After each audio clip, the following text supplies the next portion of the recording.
Need to place a repeat order? In this quick walkthrough, I'll show you how to reorder past items directly from your order history at mwcomponents.com.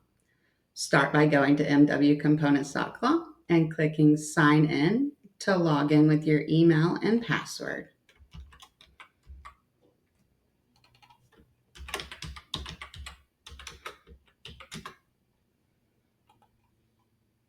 Once logged in, you'll have full visibility of your order history, including order numbers, dates, and statuses.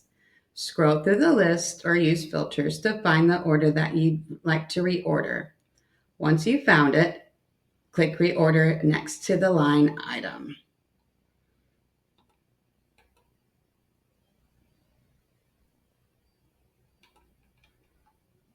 If the item requires a quote, your request will be automatically sent to the team for review. If the item is available to purchase directly, you'll be taken directly to checkout where you can confirm details and submit your reorder. Reordering is quick and easy. No need to re-enter product details. If you need assistance or have questions, we're always happy to help. Thank you.